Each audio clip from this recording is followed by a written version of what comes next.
All Things Unexplained. Hosted by Dr. Mounts.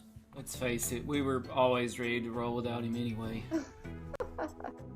CJ Derringer. Ain't nobody perfect, right? And Smitty Neves. I've never planned out hardly anything my whole life. I just freeball. Featuring Cajun Man. I'm just old nobody, somebody looking for somebody.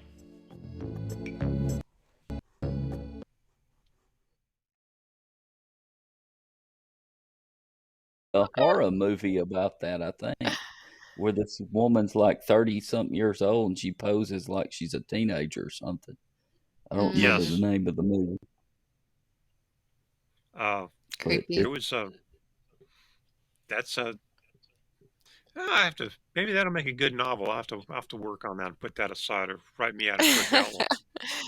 Yeah. So I feel like CJ has challenged you, Detective Lunsford, to give us a male case. She just threw down the gauntlet there. She threw down the gauntlet.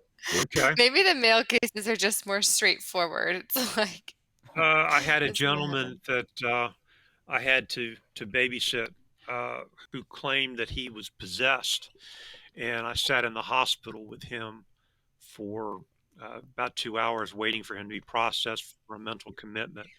And he would pop in and out of different voices and different types of personalities, and he would try to say things that he thought his demon knowledge came from horror movies. It didn't come from the real thing. And demonology was kind of a kick of mine for a while, and I read a lot of the old books on it, and it's very interesting in some of the stories that go along with the demon lore. And he tried his best to convince me that he was demon possessed, and I got into an argument with him over various things. He told me his name was Legion, and I to him, if you're referring to the guy in the Bible, he wasn't saying that was his name. He was saying there were many of him, and he got real about that. And then he thought for a while, and he'd pop up with something else, and I'd shoot that down. And he wasn't crazy. He was just trying his best to avoid going to jail by going to the psychiatric facility. So. In the doctor's okay, great. So now we've got women that are killing bunnies and pouring blood on themselves, and others that are pretending to be much younger and going through the system. And this guy is quoting horror movies. Oh boy, yes. What a terrible human. I think the moral of the story is it's not really guys' fault. I mean, if they're possessed by a demon, it's not. Is it really? It just their happens fault? sometimes. But, You're walking along, and all of a sudden, boom, there it is. I feel like we weren't the first ones to eat of the tree of knowledge of good and evil. We weren't the first one. Okay. I just feel like if I'd have been on the case, I would have had to call his bluff and got me a priest in there, so totally exorcist style. A priest and some holy water, and just see what the scene turned into there. I don't know, but that sounds kind of like that goes against police ethics, but I'm not real sure. Well, I just wanted to have a conversation with him if he was a real demon, and it's totally disappointing.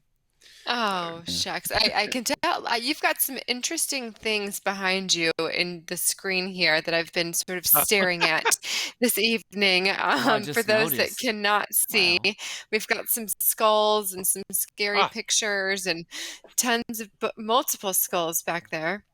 Oh, yes. Explain yourself. That's What's Thomas. scary is I haven't even noticed that. What kind of detective would I be? This is Henry. Henry came from Haiti. I picked Henry up in Haiti, and I was there visiting for a while, and I got to meet some very interesting people. And they told me some really great stories, and gave me Harry here, and William. That's a real William skull. William came from Jamaica, hand carved, Ah, and I got some good stories from Jamaica. But there's more. There's Tho- more skulls, fellas. Thomas is actually a model. He's not a real skull. He's plastic, and he would sit on my desk uh, in the investigation unit, and I would look at him and say, "Do you believe this guy?" And I would answer and for him and say, "Oh well, dude, you're gonna have to come up with a better story because Thomas doesn't believe you either." No, no, that's Oh man. but The good that's cop, bad cop routine, huh? With the skull. exactly, yeah, exactly. Like I said, the most shocking part of this to me is this whole conversation. There have been literally skulls in the background. I have not noticed them. But what's the picture behind you? You have some kind of, oh, okay. That's Is an that a target? advertisement for my No, that's an advertisement for my podcast. It looks like it's a shooting target as well. Well, it could be, but no, it's a little poster for my podcast, and I thought about lining the whole back area with copies of my books, like when you see somebody that's being interviewed on ABC News in their office and they're talking, and there's some political consultant or something, or an expert in some field, and you look in the bookcase behind them, and all their books that they wrote are all turned faced to the camera so that Yes. they can get some publicity out of it, I guess. So Yeah. Well, tell us a little bit about your books. There's one about Bigfoot. Did I catch that? yes, This is impressive. You talk about synchronicity. To discover that our next guest has some Bigfoot books was just really exhilarating for me. the Bigfoot book is part of a series called The Girls from G.I.F.T, and it's a young people's book series, kind of a Nancy Drew Hardy Boys type thing. My girls investigating fantastic things. They're two characters, two girls that uh, they have a little business. They're in middle school. They have a nice little business that they do. Uh, they mow yards. They wash cars. They house sit. They pet walk. Take care of things. Run errands and do paranormal investigations, which is the last part Awesome. of their business card. And they get into, with the help from family members and a retired uh, professor from they who helps them and acts kind of as a mentor for them. They uh, investigate unusual occurrences, and in the process, find out that there's more to it, perhaps, and it's not necessarily paranormal in nature, but it is just as dangerous and just as evil. My Mm. first book, The Devil Dog Investigation, dealt actually with human trafficking. And I Oh. wrote that book because some of my kids at school were being contacted by unusual people at Oh. online who was trying to entice them to do things they shouldn't do. My Mm. second book was the Bigfoot Best Friend investigation, and that's kind of a history book and deals with the concept of bullying and how to overcome that. It talks about the history of Bigfoot in Madison County. There, I reference, Oh, or amazing. my girls and characters find a newspaper article, and it's a real newspaper article that talks about Bigfoot being on Bald Mountain, which is a big mountain here in Madison County, and the it was a magazine, or not a magazine, excuse me, it was a newspaper article published in the 1810, somewhere along those lines, in Pennsylvania newspaper and a couple other places where a visitor up there had told them about this creature called a Yahoo or a Yahoo. And they also gave the name, and I'm probably pronouncing this wrong, Chickalee, which was Cherokee for long hair or hair. And the guy's describing Bigfoot. There's no question about it. So the girls find that they meet a young boy who has actually become friends with Bigfoot locally, and they end up. Well, I don't want to give the whole storyline away, but they end up solving some problems and coming to the aid of a young boy that and helping him out with some bully issues and get to know Bigfoot. And that sounds awesome. And now I will forevermore call Tim and Smitty Yahoo and Chickalee because those there are you great go. names. And I'll let you Well, two trust decide me, which he's is the I want to be Yahoo. Yahoo. I was gonna say I He's want the to be the Yahoo. Yahoo. I don't want to be. I was gonna don't say want to be there'd be. Chickalee. I've seen one of those in Mississippi, and his name's Tim Mounts. The Yahoo. Yeah. Well, we've got a there's a lot of good history about the Bigfoot type creature in the area, and a friend of mine with the Asheville Cryptoid Society, he goes out and looks for them all the time. And the kids love it when I talk him into coming to the elementary school, and he brings his cast that he has of some Oh, that's footprints, cool. and he tells them some stories, and the kids really get a kick out of it and really enjoy it. And Yeah. it's good to. There is more to this world, Horatio, than what we know. So that's what I try to impart to the kids.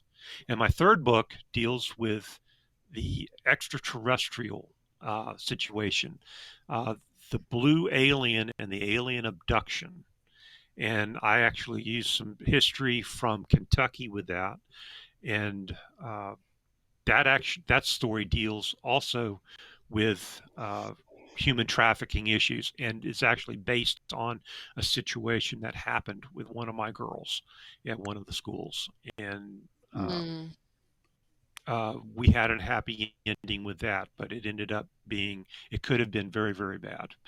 And with her grandmother's permission, we kind of took her story and changed it around a little bit and used it as a teaching tool, hopefully, so that other people can't be fooled. So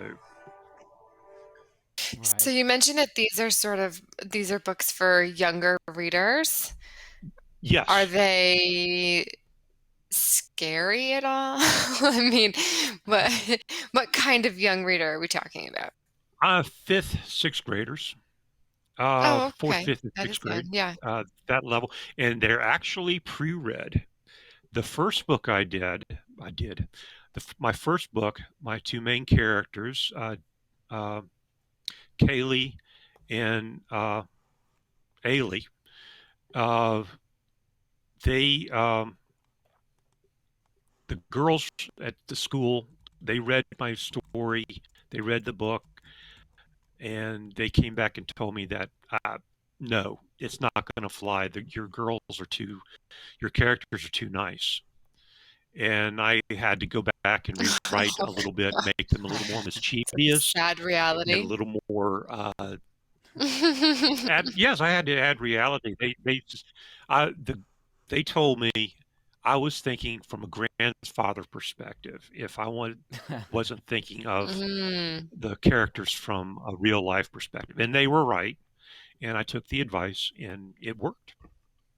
So my girls in Well, good for you. the series are very they're empowered. They don't take no for an answer. They're polite. They're caring, but you don't mess with them. One of the girls is a black belt in taekwondo, and if she has to, she has been known to kick some tail if she needs to. Nice. Nice. Scott, is there a I want to be her. website people can go and check out all your books and podcasts? Yes, you can go to scottlunsfordauthor.com or felonfile.com. At felonfile.com, well, at all of them, you can pick up the links to the podcast as well as links to the books that they are on Amazon. And this is my adult book, the Cop and Coin book. Trying to get it cool. focused. This one is an adult murder mystery, and I've been able to link up a lot of history from North Carolina, and by adding little pieces of fiction, I have connected all the way from Judas Iscariot to Napoleon to Houdini to Governor Vance to the Jersey Devil is in there. Yeah.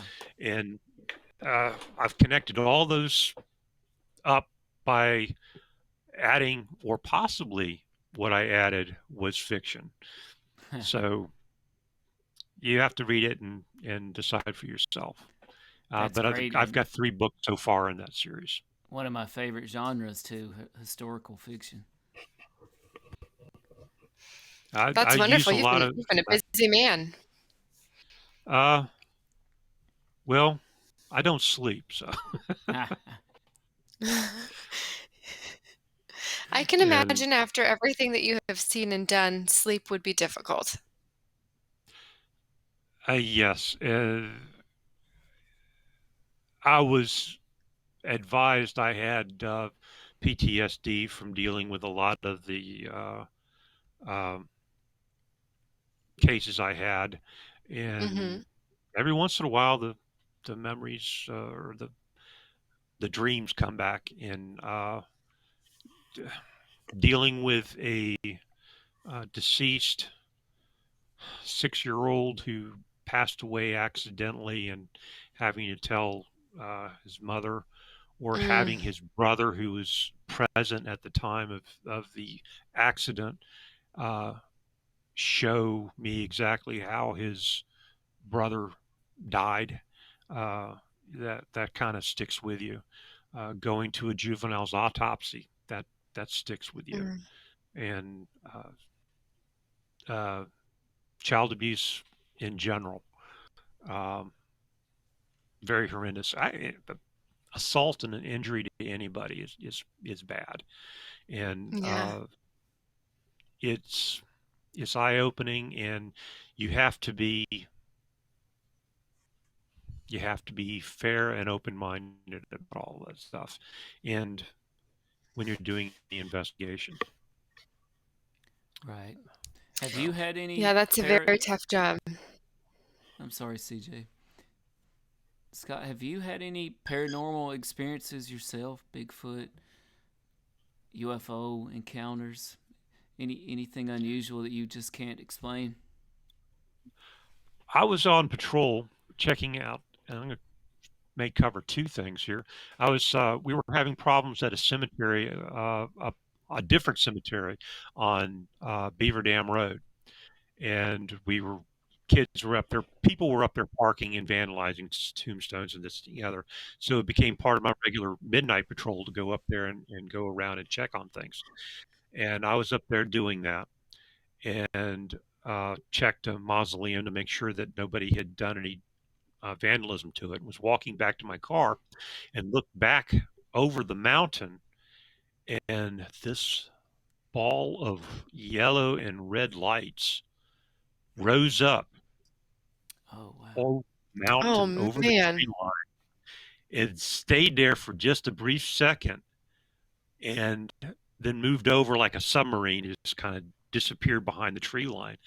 And I actually used that in my girls' book where they're looking for UFOs. That story, a variation of that. And I thought, well, that's weird.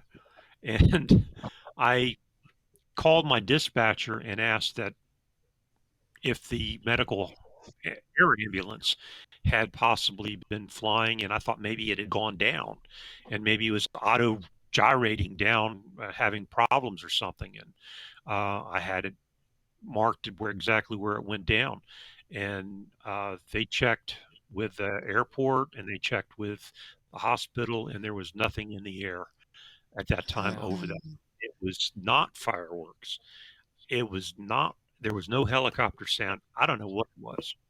But the thing that struck me most about that particular case, this was before we had the 800 megahertz radios. We operated on a regular FM radio system.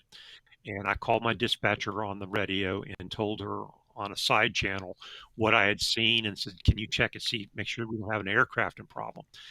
And before I got out of the cemetery, made my rounds all the way through it and got back down to the main road, there was a traffic jam, and this is 2 or 3 o'clock in the morning, of people down there on Beaver Dam Road, parked beside the road with binoculars looking. They had heard it on the scanner late at night. They were up at 2 o'clock in the morning listening to the police. Reminds me, I need to turn mine on. Wait. This is Tim for sure. The place was crowded, and I got flagged down. People wanting to know, where did you see it go down? Where did you see blah blah blah? That's and amazing. Nobody gave me a hard time about it, but especially those guys, because they heard it. They wanted to come see possibly if they could see something. But it always struck me that they just naturally assumed that there was something there, and they wanted to come see it too. And a whole bunch of them did. A bunch of cars were down there. Traffic was nuts for 3 o'clock, 3 o'clock in the morning on Beaver Dam Road. So wow, that was interesting. And another case, or another situation. We have a hotel downtown, the Battery Park Hotel. There was a homicide that occurred in that particular hotel back in the 20s. And there's been a couple of suicides off of the hotel. And it's very tall. And we would get calls sometimes at 3 o'clock in the morning from people that were hanging out downtown. And they saw and swore up and down that they saw somebody jump from the roof of the building and hit the ground. And I'd get out there and talk to them, and some of them, yes, some of them were intoxicated, but some of them weren't, and they swore up and down that they saw a body fall, and would go and look, there would be nothing there. Wow. And this would have happened. Did that happen multiple times? Yes, multiple times. Oh my gosh. And which building was this?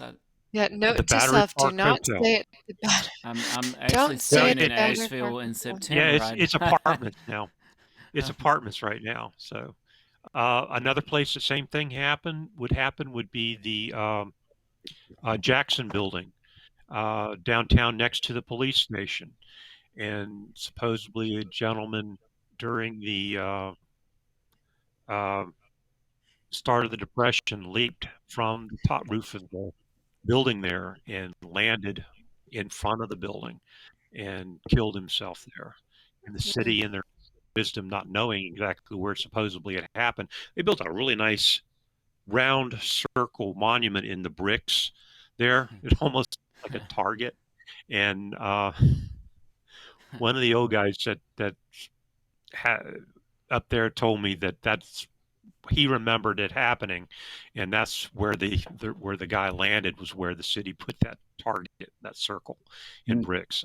He thought that was hilarious. That's just asking for poltergeist activity right there. Well, you talk to anybody. There's a fantastic sub shop and restaurant basement there of the Jackson building. If you get the chance, go by, get you something to eat. Great food. And they will tell you unusual things that have happened there, and things that they have seen. Looked up and seen somebody at the counter, and then looked away, and then looked back up, and that nobody in the room at all that looks like the person that they saw, and nobody left at that time period, and nobody nobody saw it, or maybe another person saw it and they don't know where that person is either. There's all kinds of unusual occurrences along those lines in Asheville. There's a bunch of haunted stuff out there. Oh yeah. Was the person in the Energy sub and- shop always looked like the same person they see, or is it someone different? There's like 2 or 3 of them from what Yeah. they've told me. I've not seen it, but what they've told me, there was 2 or 3 individuals that they see on a fairly regular basis. So who am I to say? Yeah. So That's pretty neat. Wow. So are there any cases that you have been on? And I'm asking because I listened to a lot of your podcast, and it thank you. always seems so frustrating that nobody's ever convicted. These poor families are just wanting some sort of justice, and there isn't in many of your stories that you shared. Have there been any cases that you've been on where you think you know who did it, you're sure of it, you just know, but you don't have enough evidence to convict? Or in most cases, do you figure it out? I mean, how does it tend to go? I have a homicide case that I assisted with. I was not primary on it. I assisted with the case. And in reviewing the case, I agree with the other detectives on who actually did the homicide. And there's not enough evidence to bring a criminal charge that would hold up in court and be a conviction. And we don't want to file charges unless you're a law enforcement officer's job is to find probable cause that a crime occurred and to present that probable cause to a judge or a magistrate who will issue a warrant. It's the district attorney's job to prosecute that. But by the same token, we have to give the district attorney enough evidence, enough ammunition in order to get a conviction. And sometimes at a case, even after we've developed probable cause that somebody did it, the detectives, and not just me, but detectives will continue digging before the case actually goes to trial, looking for more information and more clues or more evidence that something occurred or that our guy did it. I can think of another case where I'm sure that this guy did it, but there's not enough. The district attorney's office was not comfortable enough to bring charges in a first-degree burglary and sexual assault case, and we that's still an open case, and unfortunately, the victim in that case has passed away. But by the same token, I was absolutely positively sure I had found the defendant or the suspect in another first-degree burglary and sexual assault. Developed a suspect in a composite made of the suspect. We put the composite out in the newspapers and on the media, and a comes to me and says, I think the guy that did it is one of my people at church. Well, why do you think that? He says, well, he stole my car and disappeared, and he looks just like the composite. So I take the name and I backtrack, and I find out when the guy was younger in another state, he committed a first-degree burglary and a regular assault, not a sexual assault. And he was wearing the same clothing. It was a certain color T-shirt and blue jeans, and was carrying something. And the same thing happened up here in our case that happened in Asheville. So I figured the guy had done it. Then I found out he had run. He sold the preacher's car in Las Vegas, and then went on to California. And it took us a while, but we found him. I did not have enough probable cause to charge him with the break-in and the assault, but I had enough to charge him with felony larceny of motor vehicle. The district attorney gave me the warrant for that, and we were able to extradite him based on that charge. After some time, he was arrested in Los Angeles, and a judge wouldn't release him to be extradited. So they turned him loose before we could get a judge here to step in. And I had to wait another couple of months before he ended up being arrested in another part of California where they would extradite him to North Carolina. We brought him back, met him at the airplane, brought him into the jail, and served a search warrant on him for gathering evidence, DNA, hair, fiber, so on, which I had. I had good DNA samples. I had good hair samples. And so I knew if I could just get the guy, gather the evidence, I could prove that it was him. He came in and he had shaved himself entirely while he was in custody in California when he found out he was being extradited out. So I couldn't get any hair samples. I mean, entirely he had shaved. Oh, my goodness. But that's all right. That grows back, and I'll get it later, but I did get his DNA. Served the search warrant on him, collected his DNA, sent it off to the lab, spoke to his attorney. His attorney wouldn't let him speak to me, and we waited. Got a rush job on the DNA from the State Bureau of Investigations, and it came back. It wasn't him. Just wasn't him at all. And I go to him, and this is the kicker. I go to his attorney and let her know it wasn't him, and she doesn't believe it. She says, she tells me, he thinks he did it. He was on he had fallen off the wagon and done some bad drugs and alcohol. And that whole time period is a blank with him. When he saw the composite, he thought it was him and decided that, oh my gosh, I've done this. I better skip town, which is what he did. And he even told his lawyer that he was fairly sure he did not remember doing it, but he probably did, was what he told her. And 20 years before that, even 10 years before that, or 5 years before that, before the DNA became such a strong tool for us, we would have convicted that man. And he had gone for a long time for something he didn't do. And the person that actually did it would have gotten away with it. So wow. That sold me on DNA. And actually, yeah, I bet.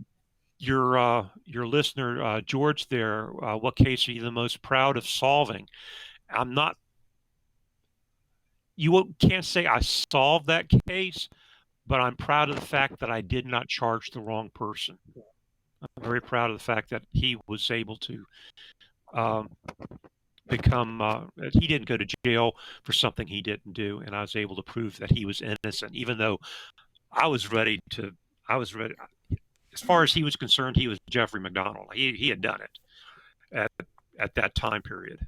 There was just too many similarities, and like I said, he thought he had done it as well. So that's a great point. He's now a preacher. Yeah. He's now a preacher, and I run into him once in a while. He's a good guy. Oh, man. So here's a question for you. I'm certain that you guys have gut instincts that you're probably not supposed to follow, and instead you're supposed to follow protocol. But certainly we all have a gut instinct. When we see something, we hear something, we have a natural reaction of, gosh, I really think that this person did it, or this is what happened. How often would you say your gut instinct ended up being right after putting all of the evidence together? Oh, 100% of the time. I'm just that good. No, not really. Gut instinct is just another tool when it's treated right. And you've got so many different tools in your toolbox as an investigator: the DNA, the fingerprints, the other forensic evidence, the autopsy, the expert listens to the interview, and the polygraph, which is used as a tool. All these things shouldn't be taken separately. All of them, it takes all of them to bring together for a good case or a good investigation. And you shouldn't put all your eggs in one basket and just entirely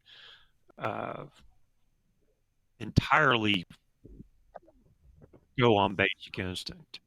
Um, I've I've known detectives that could walk out into a parking lot and pick out individuals or pick out cars that and say, if you run that tag, that person's got a warrant on them.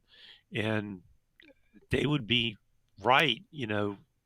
75% of the time, just by basing it on things that they see or what have you.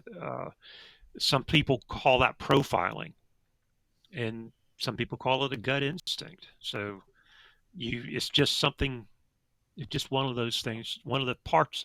It's part of the toolbox that you carry as an Right. investigator. But by the same token, it's like I tell my young ladies, if you bring a boyfriend home and your dog doesn't like him, do not just hang it up. He's not worth it. If the dog don't like, or Especially psychic yeah, dogs. that's it. Well, the dog is exactly. The dog knows.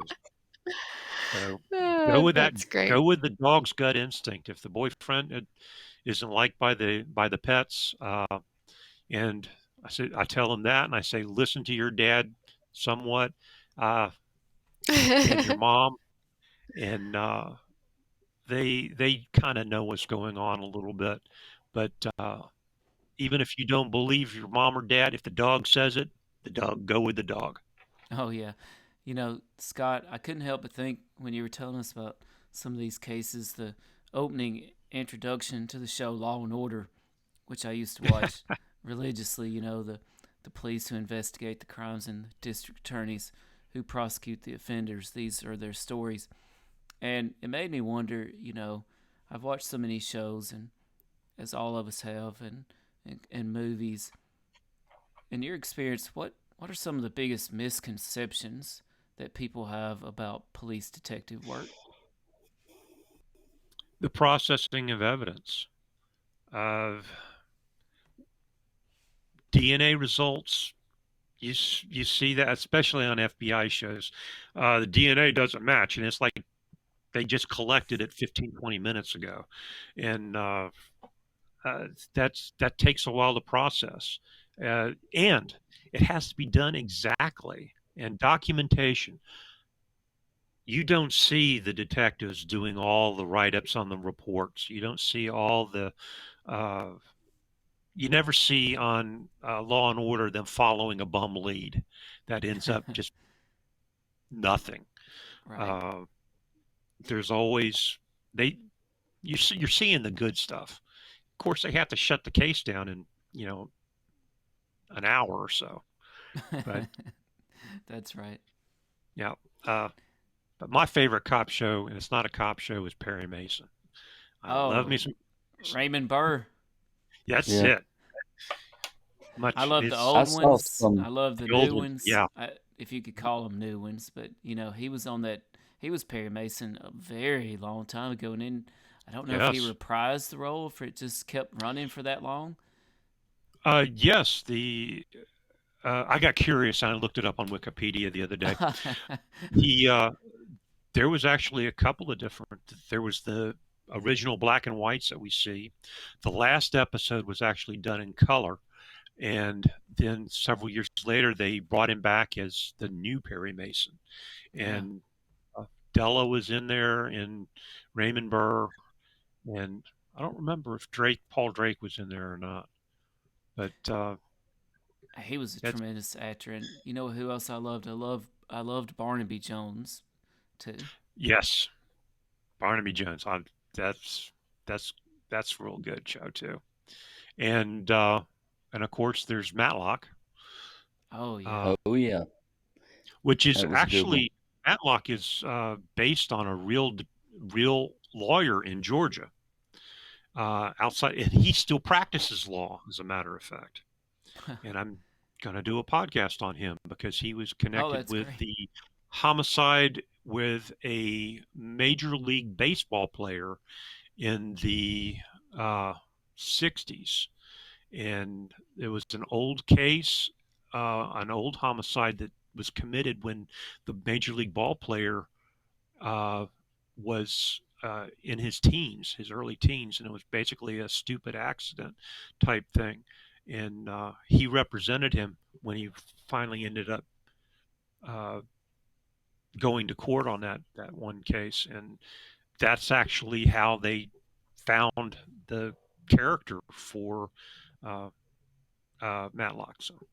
Oh, interesting. You know, speaking of misconceptions, Scott, I think it's interesting how you talked about how much you liked the show Perry Mason, right? But Perry Mason was a defense attorney.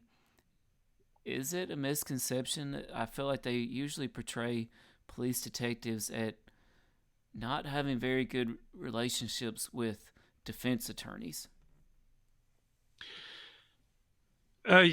Sometimes that happens. I've always had a good relationship with most of the attorneys in town, and I have testified as a witness for them in other cases. I had a gentleman that I didn't have him. It was actually a federal case. Post office was after this guy for uh, some cases, and the local attorney asked me to come and testify as a expert witness, and he interviewed me on certain aspects of what the types of crimes that this guy was involved in, and they were juvenile related. And his perspective was to get the uh, guy some help, and that was he pled him. Ended up pleading him guilty and will get him some instead of actual lockup time. He was trying to get him into a mental health facility, and it's after hearing his particular case, it sounded like a good idea. So we get called on to work with a lot of people, and the defense attorneys are just some of the people eating a lot of lunches Have with you some ever DAs. heard of? Sorry. Have you ever heard of the case of Leochi? That's No, I there in don't think Tupelo, so. Mississippi, still unsolved. She was 13 years old. She disappeared from her home one morning, and they have yet to ever find her. They had some bloody clothing, some bloody items, but they have yet to find her. That's been 28 years ago, and Wow. they kind of just was really national news. For a long time, it was featured on Nancy Grace 2020 Unsolved Mysteries. A lot of different things and theories have come out about that. It's still an open investigation, obviously, because she's never been found. So, thought you might be interested in that case sometimes. Yeah, very much. I'll have to look into that. That might make a Her good last name's podcast. OCCHI. I was in high school when it happened. I tell you, one famous police duo I forgot about. I don't know how I forget about him. Joe Friday, Dragnet. Yes, Joe Friday. What was his catchphrase? He had a catchphrase. It was Oh, he's very polite too. Always yes, ma'aming, and oh yeah, yeah, no, ma'am, and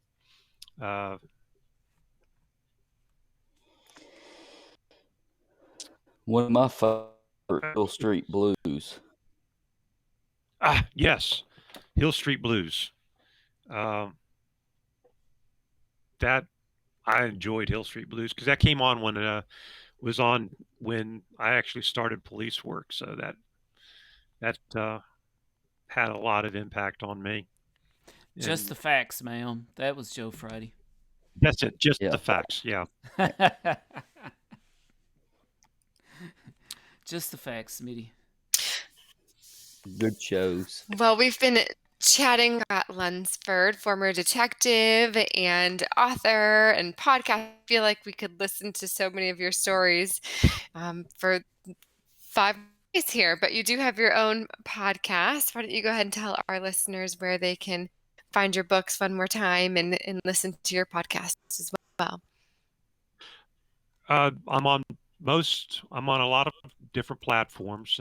You can actually just do a Google search for Felon File podcast, and it'll pop up either on Apple Podcasts or Spotify or some of the others. They're out there, or you can go to felonfile.com, and there's a link on that, and listening to past podcasts. I've got, I think, about 130 of them out there. I try to do one a week, and been doing them for a little while. And the early stuff, I'm just trying to figure out and get the audios down and figure out where I'm coming from and how to talk and how to do it. And it's still a work in progress, and I'm still trying my best to improve them. So I take I'm very willing to take criticism if people have ideas on that. You can also go to scottlunsfordauthor.com, and there's a link there to my books on Amazon, and Barnes and Noble also carry them. There you can get them through their website. There's a couple of bookstores that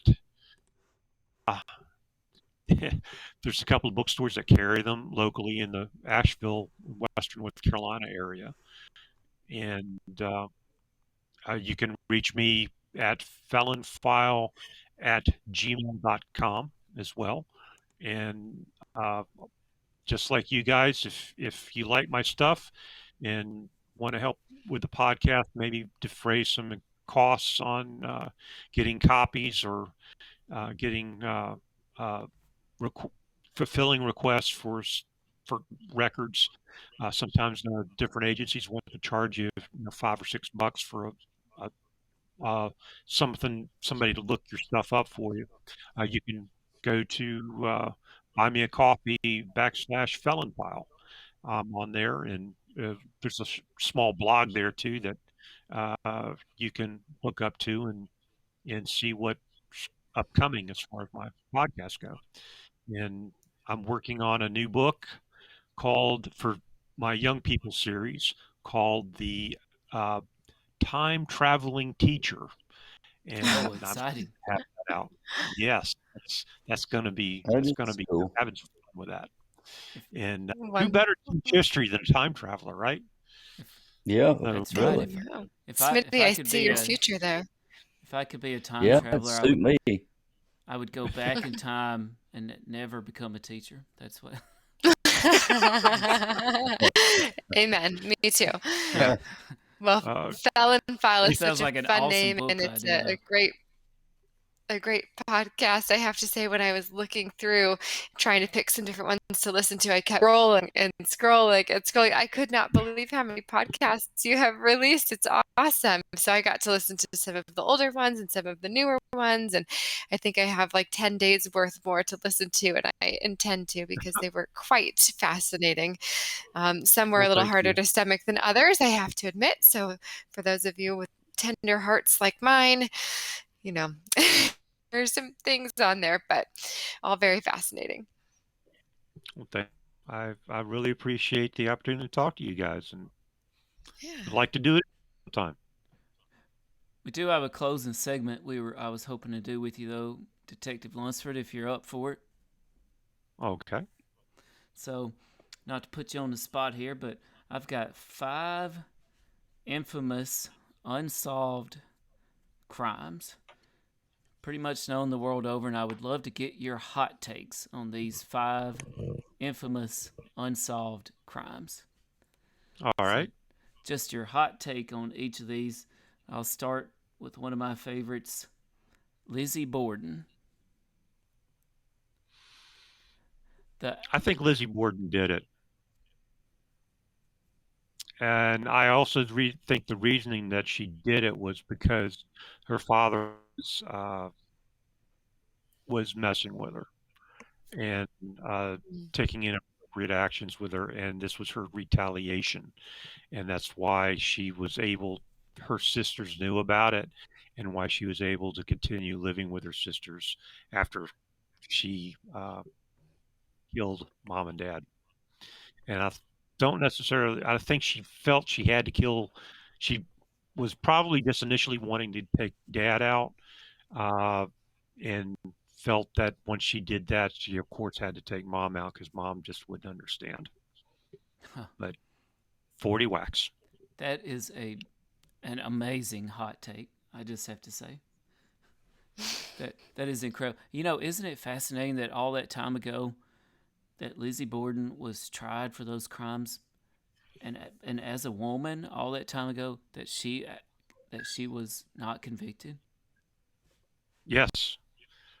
We have a saying in the South. Sometimes, well, referring to a man, sometimes a man just needs to be shot, and sometimes the courts agree. I've got some really There's good stories about that. Yes, you So do in your maybe for another podcast, time. in fact. In your podcast, there's Yes. some good ones about that. Yeah, let's have you back on at another time to talk about that. So let's go on to our next hot take here. Great hot take on Lizzie Borden. So our next one I've got for you, D.B. Cooper. Oh, my man, DB. Uh, I, That's a hard one. I used to, I was fascinated by him a while, and I used to have that as my, uh, back when we were doing MySpace, I had him use that as a handle. I was DB Cooper Jr., and I used the composite image of him as my profile picture. But Oh, nice. DB did it. I think he missed. Uh, I I think the guy that did it got away. I don't think he was found. I am pretty sure that his body would have been found. We found parachute. We found part of the money. That young boy found the money in the river. Yep. I think he uh, was probably, well, I know he was military. Yeah, I think he was military. I think he just got in over his head and he did not. He was like one of those guys who he thought more of his experience and his skills than he probably actually had. And when he jumped from the plane and opened the chute, I'm thinking that the jerk probably broke the strap that carried the money, and the money ended up falling and separating from him, and he ended up in the river, and where part of it was found later, and he ended up in a tree in a wooded area and was able to uh, get away. I like to think that he got away. Right. I don't Yeah, like the idea that but that's just kind of the the romantic aspect of it, I guess. It's interesting how that with DB that would be viewed as a kind of a happy ending, right? If this particular criminal got away with it, Got away. it would kind of be viewed as a happy ending. And I actually saw a recent theory that he did land there and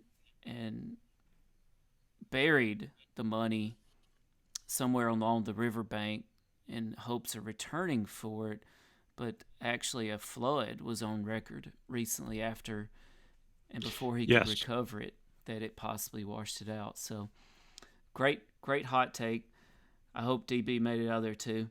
Now this next one will ring a bell with our listeners and most people around the world. Never was solved. A truly tragic case. JonBenet Ramsay. There was a recent show on that documentary that I watched, and the detective that was working the case believes that a person entered through the basement through a window, and he gave, in reading his information, there was an article that was published, and reading what he was saying, I agree. I don't think, I think it was a third unconnected to the, well, not necessarily unconnected to the family, but I think that somebody came in. She may have been a victim of a stalker, but I don't think the parents had anything to do with it, or the brother. Right. Yeah. Good take. Now, you mentioned earlier about a particular person who would find themselves in a hot place one day in the afterlife, and I kind of think this about our next person here, but I would love to hear your hot take. We're going to do two more. This is the last one. Casey Anthony. Yeah, that's a special place right there, waiting for that person. Yeah. That's just.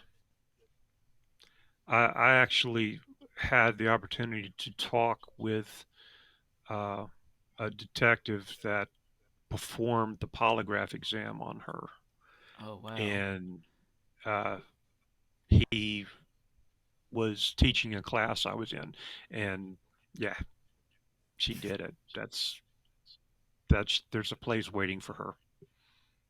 Yeah, so I was trying to jog my memory, and this is not one of the cases I had for you for a hot take, but I recall with the OJ case. Okay, Mm-hmm. if you just go by the strict definition of the words, some of the things presented could lead to a reasonable doubt, I suppose, like the glove, for example. But throughout the entire Casey Anthony trial, I do not recall anything that gave me a shred of reasonable doubt.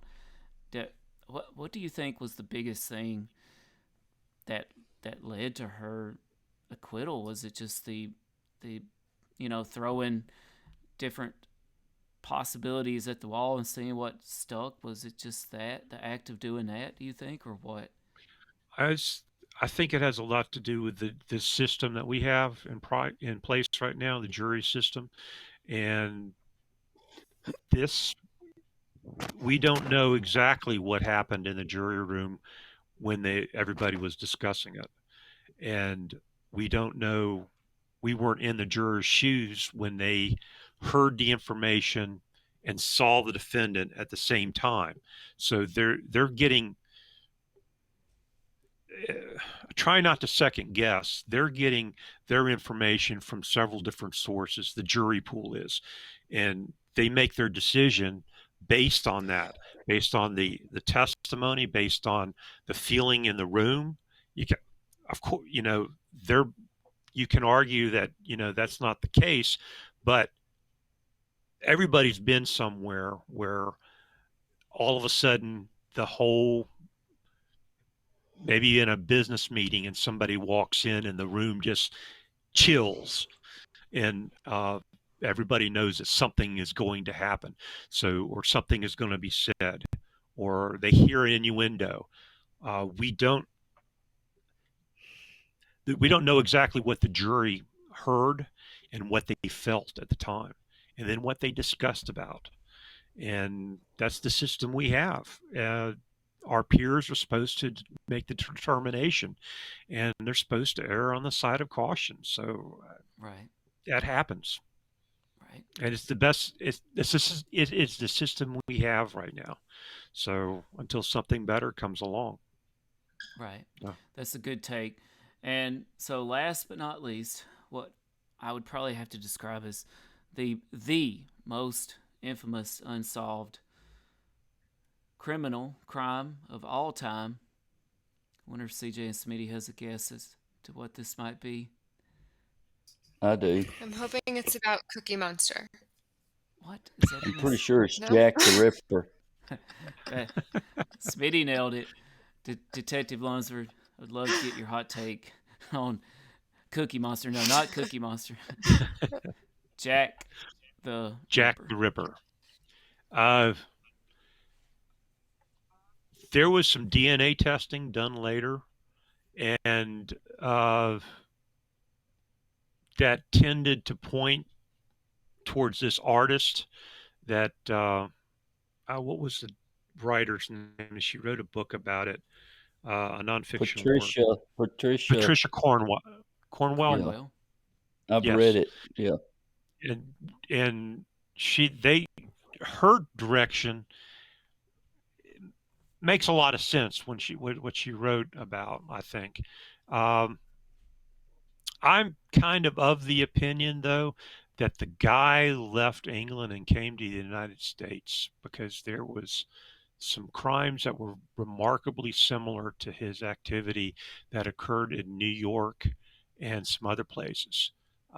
We had a Ripper in Atlanta, Georgia. They called him the Georgia Ripper or the Atlanta Ripper, and he killed, they think, up to 14 people, but they're positive about like 5 or 6, and perhaps maybe he was involved with that. But there's some good evidence to think that he made it to America and got away, and probably got killed here or died here, or just got sick and passed away. The idea that he had to have been a doctor, I don't think is valid. I think anybody that was a hunter or a butcher or a good cook, because back at that time frame, you got your meat, and you had to really know what you're doing in order to clean it out, to prepare it for food purposes. So I wouldn't put all my eggs in the basket that he was a doctor like some people seem to think he was. Right. And if it is true, if they did make their way to America, that probably excludes the theory of it being a member of the royal family, and maybe puts it back into the sailor category, for example. I would think a sailor would be able to have over time develop some skill at dissection, and would be quite handy with a sharp knife. Oh yeah, terrific hot take there, Detective Lunsford. I appreciate that. So did Cookie Monster eat the cookies? Of course, Cookie Monster ate the cookies. That's what a Cookie Monster does. Well, not if I got there first.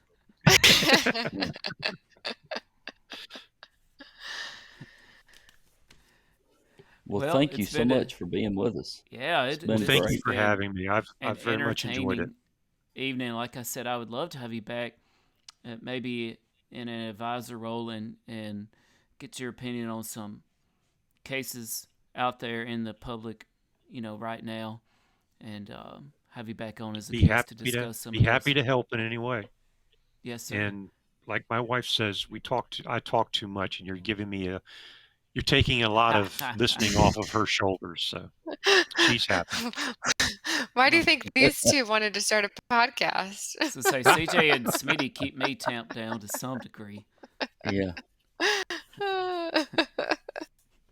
I usually can't get a word in edgewise with mounts around, so This has been fascinating, though. Truly fascinating. Yes, it has been great. I sure do appreciate it. Not a problem. Anytime. Be happy to help in any way I can.